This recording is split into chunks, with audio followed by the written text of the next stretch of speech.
Everyone, welcome to my YouTube channel. Friends, आज के इस वीडियो में हम सब पढ़ेंगे क्लास 9th जियोग्राफी बुक का चैप्टर 2 जिसका नेम है फिजिकल फीचर्स ऑफ इंडिया। यानी इस चैप्टर में हम लोग जितना भी पढ़ेंगे, जितना भी कुछ कवर करेंगे वो होगा हमारा जियोग्राफी का chapter 2 physical features of India. यानी इंडिया के फिजिकल फीचर्स के बारे में हम बात करेंगे। तो फ्रेंड्स, अगर हम बता दें तो इंडिया के पास 6 फिजिकल फीचर्स मेन है, जैसे कि Himalaya mountain, northern plain, peninsular plateau, Indian desert, coastal plain and island.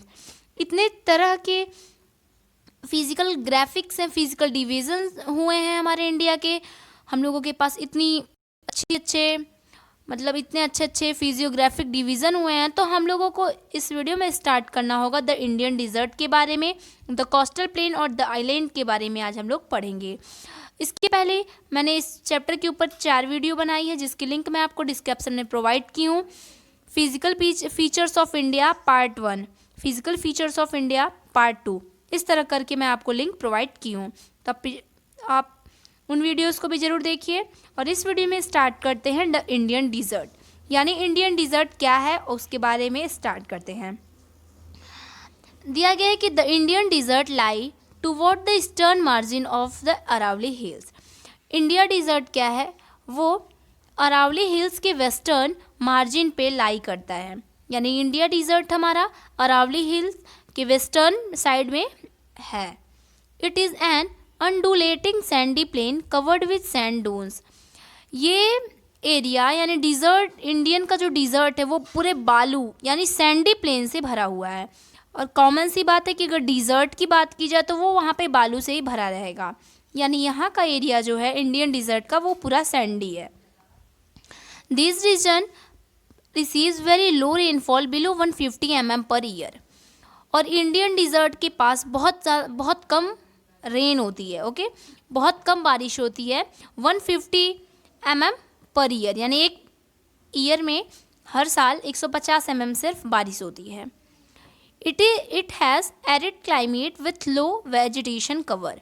यहाँ पे सब्जियों के वेजिटेशन कवर भी हैं, वो भी लो हैं। यहाँ के क्लाइमेट और यहाँ के वेजिटेशन कवर भी लो चलते हैं, यानी वेजिटेशन की व्यवस्था अच्छी नहीं हो पाती है। Streams appear during the rainy season soon. Streams भी कभी कभी आते हैं, स्ट्रीम्स भी यहाँ पे कभी कभी फॉर्म होते हैं रेनी सीजन के टाइम। ठीक है, स्ट्रीम इन लोगों को इंडियन डिजर्ट के पास अगर स्ट्रीम की बात की जाए तो वो सिर्फ रेनी सीजन में दिखता है। और soon after they disappear into the sand as they do not have enough water to reach the. Stream ये होता है धारा। इसका जो असली मीनिंग है वो है धारा, लेकिन जो एक भाप टाइप का आता है फ्रेंड्स, वो आता है स्ट्रीम रेनी सीजन के टाइम आता है, तुरंत बालू में मिल जाता है। उस स्ट्रीम को इतना इनफ वाटर नहीं मिल पाता कि वो जाके सी में मिक्स हो जाए। Luni is the only large river in this region. अगर हम इस रीजन की बात करें तो ल्यूनी यहाँ की सबसे बड़ी नदी है। आप कह सकते हैं कि इंडिया डिजर्ट में एक ऐसी नदी है जो कि काफ़ी बड़ी है जिसका नाम ल्यूनी है। यानी पूरा मिला के Luni is the only large river in this region. जैसे कि आप देख रहे हैं, पिक्चर में देख सकते हैं द इंडियन डिजर्ट के बारे में बताया गया। इंडियन डिजर्ट पे देखिए पूरा रेड पूरा एकदम सैंड है, बालू है फ्रेंड्स। यहाँ पे देखिए वोमेन जा रही हैं। Barkhan's crescent shaped dunes cover larger area but longitudinal dunes become more prominent near the Indo-Pakistan boundary। यहाँ पे एक बारकेन नाम की भी चीज़ होती है। ठीक है, बारकेन नाम की एरिया है जो कि लॉन्गिट्यूडनल वे में है। उसकी जो लंबाई टाइप की जो उसका ड्यून्स है, उसका जो शेप है वो लॉन्गिट्यूडनल में है और ये इंडिया और पाकिस्तान के बाउंड्री के बीच पाया जाता है। क्वेश्चन ये उठता है कि बारकन्स हमारा कहाँ पे लाई है इंडियन डिजर्ट का, तो आप बोलेंगे इंडो पाकिस्तान बाउंड्री पे हमारा बारकन्स पड़ता है। If you visit Jaisalmer you may go to see group the barchans. अगर आपको जैसलमेर जाना होगा तो आपको बारकन्स को पार करके जाना पड़ेगा। मतलब अगर आपको जैसालमर पहुंचना है तो आपको बारकंस के ग्रुप को भी देखते हुए जाएंगे आप। ये भी एक हमारी इंडिया की फिजिकल फीचर्स थी। अब हम नेक्स्ट फिजिकल फीचर पढ़ते हैं जिसका नाम है कोस्टल प्लेन। तो कोस्टल प्लेन फ्रेंड्स क्या होता है, इसमें हम डिस्कस करेंगे। एक अरेबियन सी और एक बे ऑफ बंगाल हमारे दो कोस्टल प्लेन हैं इंडिया के, बट हम अकॉर्डिंग टू लाइन वाइज पढ़ते हैं। तो स्टार्ट करते हैं, क्या दिया गया है। The peninsular plateau is flanked by stretch of narrow coastal strips running along the Arabian sea on the west and the bay of Bengal on the east. Peninsular plateau में एक पतली सी कोस्टल स्ट्रिप है, ओके, नैरो कोस्टल स्ट्रिप है जो कि 2 part में divide है। First one is Arabian sea, second one is bay of Bengal. यानी हमारे इंडिया का कोस्टल प्लेन है फ्रेंड्स, वो है Arabian sea and bay of Bengal. Arabian sea west में है और बे ऑफ बंगाल ईस्ट में है। The western coast sandwiched between the western Ghat and the Arabian sea is narrow plane.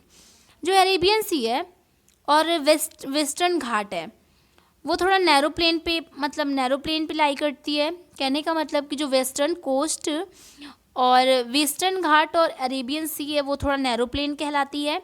और इट कंसिस्ट ऑफ 3 सेक्शन, ये 3 सेक्शन से मिलकर के बनी हुई है। Northern part of the coast is called Konkan, Mumbai Goa. Mumbai Goa में पड़ता है नॉर्दर्न पार्ट, जिसको हम लोग कोंकण बोलते हैं। और बीच में जो पड़ता है the central stretch is called Kannad plain, उसको मतलब जो सेंट्रल में पड़ती है। कहने का मतलब 3 पार्ट में डिवाइड है ये हमारा कोस्टल प्लेन्स।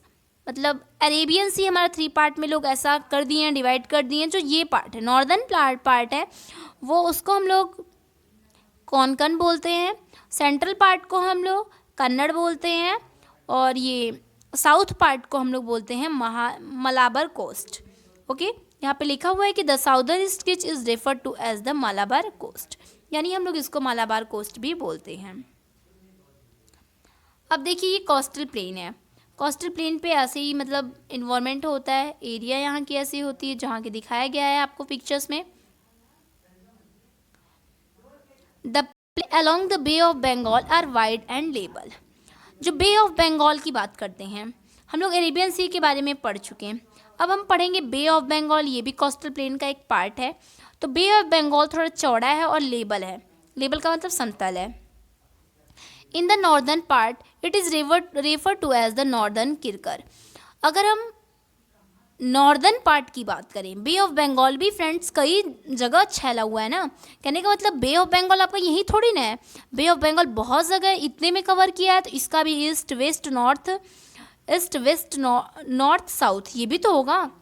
कहने का मतलब कि अगर आप यहाँ पे खड़े हैं तो आपके ईस्ट भी होगा, कुछ वेस्ट भी होगा, नॉर्थ भी होगा, साउथ भी होगा। इसी तरह बे ऑफ बंगाल का जो नॉर्थ पार्ट है उसको हम लोग नॉर्दर्न किरकार बोलते हैं। साउदर्न पार्ट को हम लोग कोरोमंडेल कोस्ट बोलते हैं। और large river such as Mahanadi, Godavari, Krishna, Kaveri have formed extensive delta on this coast.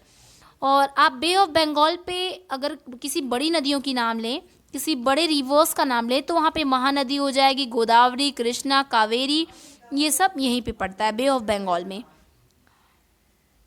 Lake Chilika is an important features along the eastern coast.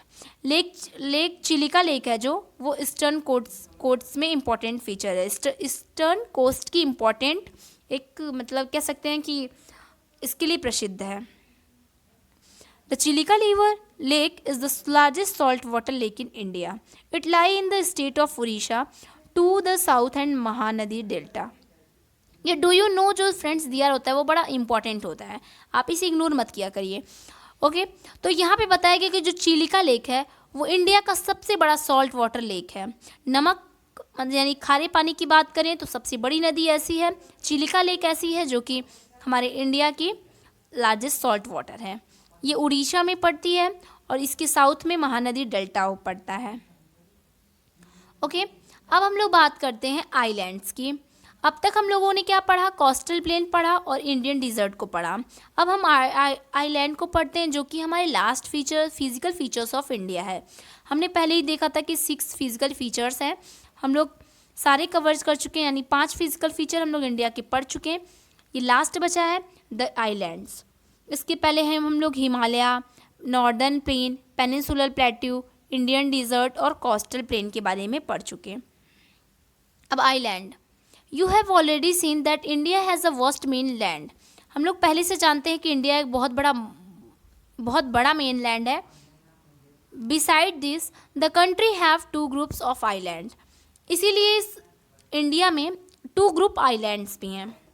अभी हम लोग जस्ट देख करके आ रहे हैं कि कोस्टल एरिया भी, कोस्टल प्लेन भी 2 है, एक अरेबियन सी है, एक बे ऑफ बंगाल है। उसी तरह इंडिया के पास 2 आइलैंड है। Can you identify this islands group. इतना अच्छा आइलैंड्स है, मतलब आप पहचान सकते हैं कौन सा कहाँ आइलैंड है। ये देखिए आपके पास आइलैंड्स की पिक्चर्स भी प्रोवाइड की गई है, आप देख सकते हैं आइलैंड को कैसा है। Locate the Lakshadweep island group lying close to the Malabar coast of Kerala. Kerala के मालाबार कोस्ट, ये नाम है दोस्तों, इसकी मीनिंग के चक्कर में मत पड़िएगा, ओके। ये मालाबार की मीनिंग नहीं, ये एक कोस्ट है केरला का, यहीं पे आपका लक्षद्वीप आइलैंड लाई करता है। The group of island is composed of small coral islands. अगर एक आइलैंड आपको बनाना है, अगर एक ग्रुप ऑफ आइलैंड की बात करें तो वो छोटे छोटे कोराल से बनते हैं, छोटे छोटे आइलैंड से एक बड़ा आइलैंड बनता है। Earlier they were known as Laccadive, Minicoy, Amindivi, जिसको मतलब लक्षद्वीप को हम लोग पहले इसका नाम क्या था लक्षद्वीप का, लाकाडीव, मिनिकॉय, एमेंडीव, ये इसका नाम था लक्षद्वीप को, पहले हम लोग यही बोलते थे।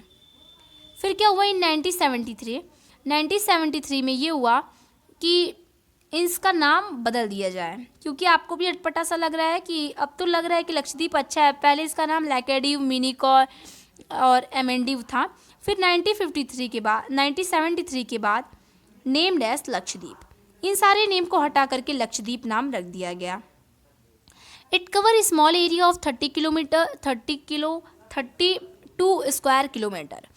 लक्षद्वीप हमारा कितना दूर एक्सपेंड है, 32 स्क्वायर किलोमीटर तक है। Kavaratti island is the administrative headquarter of Lakshadweep. Lakshadweep का जो हेडक्वार्टर है वो कावारती आइलैंड है। The islands group have great diversity of flora and fauna. इस आइलैंड के पास मतलब पेड़ पौधे, जीव जंतु के बहुत बड़े भंडार हैं, ग्रेट डाइवर्सिटी हैं। The Pitti island which is unhabitated has a bird sanctuary. Pitti island जो है वो अनहैबिटेड है इन सब का, ठीक है। और कोरल क्या होता है, कोरल देखिए फ्रेंड्स, कोरल से ही हमारे आइलैंड्स बनते हैं, ठीक है। तो कोरल क्या है इसके बारे में आपको यहाँ पे दिया गया है।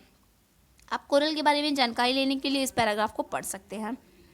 हम लोग अपना मेन पॉइंट देखते हैं कि now you see the elongated chain of islands located in the bay of Bengal extending from north to south.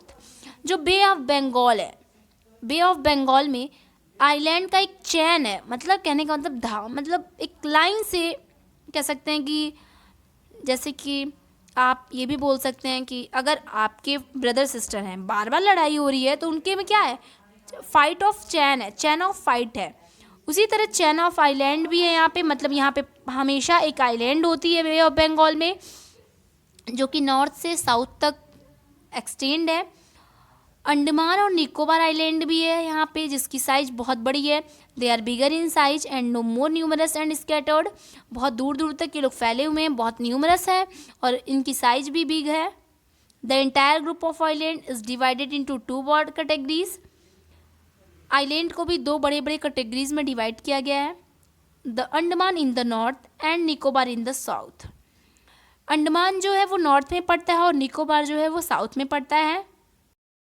It is believed that these islands are an elevated portion of submarine mountain. ये ऐसा माना जाता है कि जो island है वो submarine mountain का एक पार्ट है। It is believed that, only believed that, ऐसा माना जाता है कि सबमरीन माउंटेन जो होते हैं उन माउंटेन हैं उनका एक पार्ट है। These island group are of great strategic important for the country. ये सब आइलैंड्स क्या हैं, बहुत बड़े इम्पॉर्टेंट स्ट्रेटजिक हैं इंडिया के। कहने का मतलब इंडिया की बहुत बड़े बड़े प्रॉपर्टीज़ मान लीजिए, इंडिया की फिजिकल फीचर्स हैं ये। और there is a great diversity of flora and fauna in this group of island too. इस आइलैंड में बहुत ज़्यादा फ्लोरा और फौना की ग्रेट डाइवर्सिटी भी बिलोंग करती है। फ्लोरा फौना में पेड़ पौधे जीव जंतु सब कुछ आ गए। तो इस आइलैंड पे फ्लोरा और फौना दोनों की ग्रेट डाइवर्सिटी है, अच्छी डाइवर्सिटी है।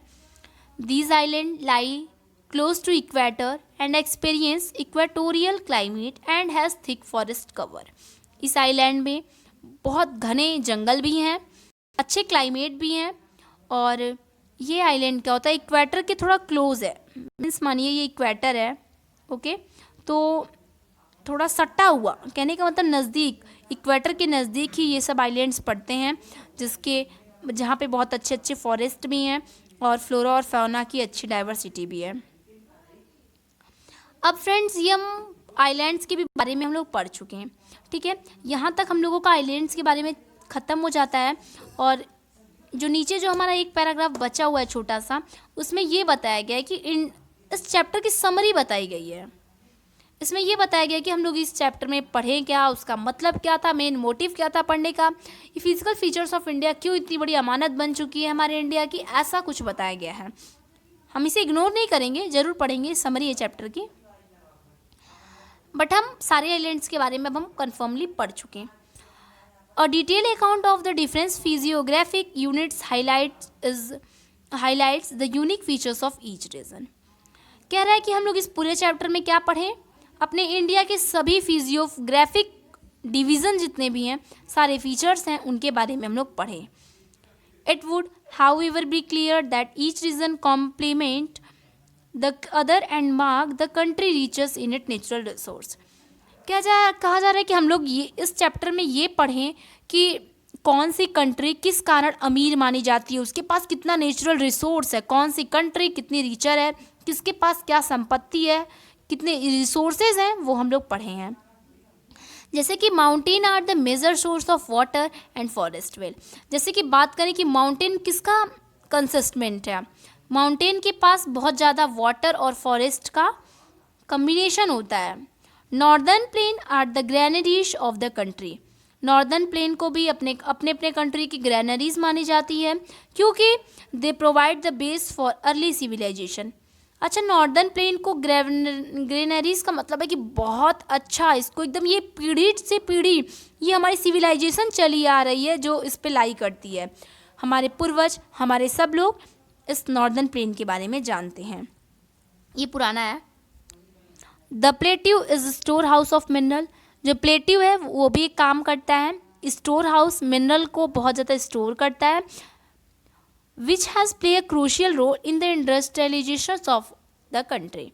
प्लेट्यू रीजन में बहुत ज़्यादा इंडस्ट्री का भी वर्क होता है।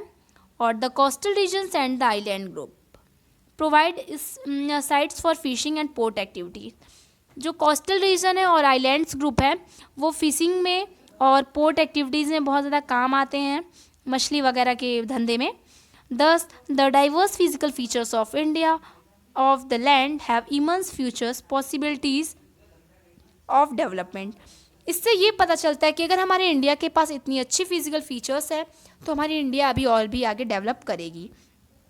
यानी जिस कंट्री के पास जितने फीचर्स होते हैं, फिजिकल फीचर्स होते हैं, वो कंट्री उतनी अमीर होती है। ओके, अब देखिए हम लोग इसमें पढ़े क्या है फ्रेंड्स, मेन कि माउंटेन क्या है। माउंटेन के पास बहुत ज़्यादा वाटर है, फॉरेस्ट है। नॉर्दर्न प्लेन हमारे पूर्वजों की देन है। और प्लेट्यू क्या है कि बहुत ज़्यादा यहाँ पे मिनरल्स होते हैं और इंडस्ट्री का भी वर्क होता है। कोस्टल रीजन और आइलैंड्स ग्रुप, इसमें क्या होता है कि फिशिंग, मतलब आने जा, मतलब पोर्ट का काम, मछली उछली का धंधा होता है यहाँ पे। तो मतलब हम लोग पढ़ चुके हैं, ठीक है। 6 हमारे पास इंडिया के फिजिकल फीचर्स थे, हम लोग उसे देख चुके हैं। माउंटेन हुआ, नॉर्दर्न प्लेन हुआ, प्लेट्यू हुआ और कोस्टल रीजन, आइलैंड्स हुआ। 1 2 3 4 5 ये हम लोगों का फिजिकल फीचर्स हुआ। आई होप आपको ये चैप्टर बहुत अच्छा समझ में आया होगा। तो फ्रेंड्स, हम लोग इस पूरे चैप्टर में हम लोग बहुत अच्छी जानकारी मिली कि हमारे इंडिया के पास कितना सब कुछ क्या है क्या नहीं है। तो अब हम लोग मिलते हैं नेक्स्ट वीडियो में। तो friends, bye friends, thanking you.